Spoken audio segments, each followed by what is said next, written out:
All right, let's dive right in. Today, we are talking about 2025, and it is shaping up to be a year of just immense connected chaos.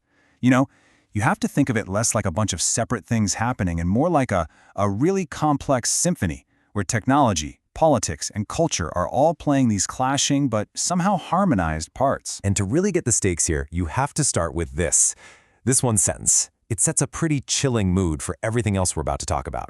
For the first time in a generation, the guardrails on nuclear weapons, they're coming off. And this isn't just some political headline.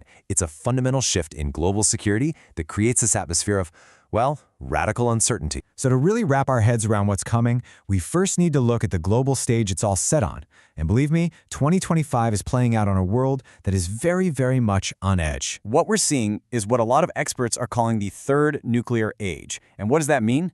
It means more weapons, more countries with those weapons, and this is the critical part, fewer rules. A huge reason for this is the New START treaty between the US and Russia. It's set to expire in 2026. So that old two-way standoff is morphing into a much messier, way more unstable three-way rivalry that now pulls in China. Okay, so we've got this tense, unstable global backdrop, right? But within all that chaos, there is one single force that's acting as the soloist, driving the melody of disruption really more than any other. And that force is, yeah, you guessed it, artificial intelligence. In 2025, AI isn't just some cool tech, it's really the main character. And it's playing two parts at the exact same time. Unbelievable creation and unbelievable chaos. And the story of AI in 2025 is just one of total contrast. I mean, on one hand, the creation is just breathtaking. You have AI models like AlphaFold that are turning months of work and drug discovery into just a few hours. We're on the verge of approving personalized mRNA cancer vaccines, stuff that was pure science fiction a little while ago. But then you flip the coin.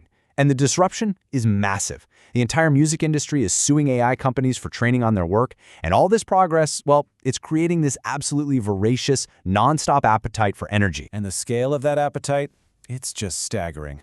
By 2026, data centers, which are mostly powered by AI, are projected to eat up 1,000 terawatt hours of electricity every year. Now, to put that in perspective for you, that is more than the entire country of Japan uses in a year. This is not a small bump. It's a full-on energy crisis in the making. And this thirst for power is really the key point. It's not some isolated problem for tech companies to figure out. No, it's a global challenge that's setting off this massive chain reaction, and it's sparking this frantic race for new solutions. And that race, it starts with our power grid. The old systems we have, they just can't cope. So what we're seeing is the beginning of a revolution, a race to build an entirely new kind of power grid. It's a pretty straightforward chain of events, really. AI's hunger for power is pushing our grids right to the breaking point. And to power AI cleanly with renewables, you need a way to store power for when the sun isn't out or the wind isn't blowing. So that necessity right there is kickstarting a massive revolution in energy storage. And this is not just about making more lithium-ion batteries. No way. We're seeing this incredible explosion of creativity. Cheaper, safer sodium-ion batteries are hitting large-scale production.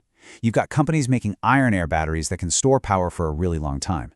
We're even seeing these wild, brilliant ideas like gravity-based systems that use old mine shafts and even skyscrapers as giant mechanical batteries.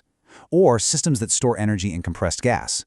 It's like a Cambrian explosion of energy technology. Now, this race for energy and for AI supremacy, it's not happening in some friendly, collaborative world. It plugs directly back into that tense geopolitical stage we started with, and it's fueling all sorts of new competitions between nations. And, each of the major powers is playing this game very differently. The US is still leading in private AI investment, but it's hitting some regulatory speed bumps. Europe, meanwhile, is going all in on regulation with its AI Act, basically trying to write the rulebook for the rest of the world. And China is playing the long game, working to get around chip restrictions and strategically dominate key green technologies like hydrogen. Everybody has their own distinct playbook for this new era. And that strategic focus from China, it's producing just incredible results. In 2025, China is on track to sell half of all electric vehicles on the entire planet. This is no accident.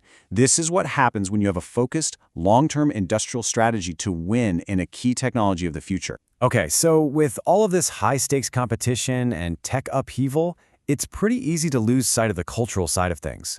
But people and cultures, they're adapting. They're finding new rhythms and creating new havens for opportunity in some really surprising places. I absolutely love this quote.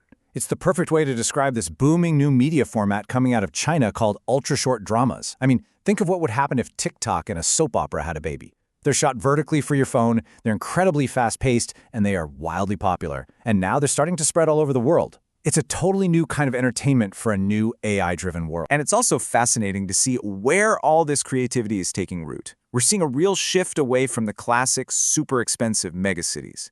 In China, you've got these second and third tier cities like Changsha and Nanjing. They're just becoming these vibrant new hubs, pulling in live streamers, musicians, and artists. It's a powerful reminder that even in an age of global chaos, new communities and new opportunities can absolutely blossom. So when you put it all together, it's clear that 2025 isn't just another year on the calendar. It's a moment where the fundamental code of our world is being actively rewritten by these powerful, connected forces. And that leaves all of us with the ultimate question to think about. In a world that is being reshaped this quickly, where and how do we each find our place?